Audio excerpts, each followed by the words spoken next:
Saya karamatangan oh hano angle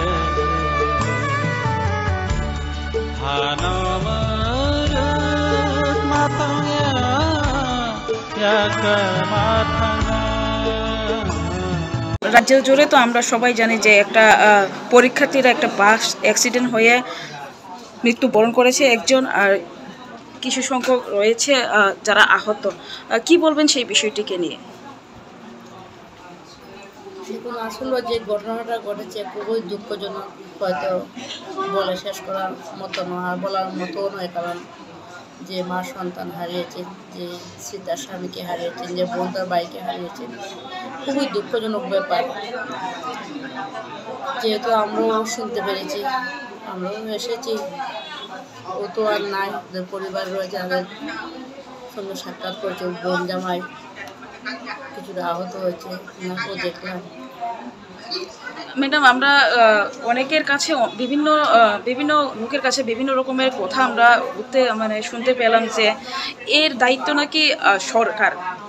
পুরোপুরি যে ঘটনাটা ঘটেছে সরকারের অবহেলিত কারণে এটা হয়েছে।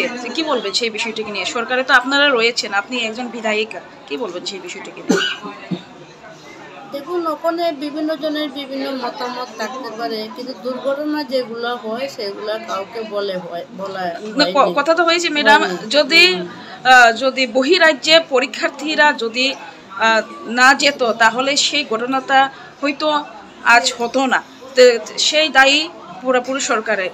আউট অফ স্টেটে যদি সেই পরীক্ষা না হতো, ত্রিপুরা রাজ্যে করা যেত, সেই বিষয়টিকে কি বলবেন যারা কথা তুলেছেন? দেখুন, যারা কথা তুলেছেন তাদের বিষয়টা তারাই বুঝবেন, কারণ কোনো দুর্ঘটনা আপনি কি বলবেন না, কোনো দুর্ঘটনা বলে আসলে আজকে দেখুন আমরা এমন একটা মুহূর্তে দাঁড়িয়েছি, যেই বাড়িতে আমি রয়েছি সেই বাড়িতে সম্পূর্ণ পরিবার শোকাহত হয়ে রয়েছে। বর্তমান সময়ে যে পরিবারের যে হারিয়েছেন ওনারা বুঝেন সেই বেদনা। বিভিন্ন জন তো বিভিন্ন কথা বলবে, আমি সেই প্রসঙ্গে যাব না, কারণ আমি চাই যে পরিবারের আজকে তাদের সন্তান হারিয়েছে, ওনারা কীভাবে সেই জায়গা থেকে যেন ওনারা সন্তানের সুখ সহ্য করে ফিরে আসতে পারেন এবং সেই পরিবার আগামী দিন কীভাবে চলতে পারে সেই দিকেই আমি লক্ষ্য রাখবো এবং আমাদের সরকার আমাদের পাশে থাকবে সেইটুকুই আমি চাইব।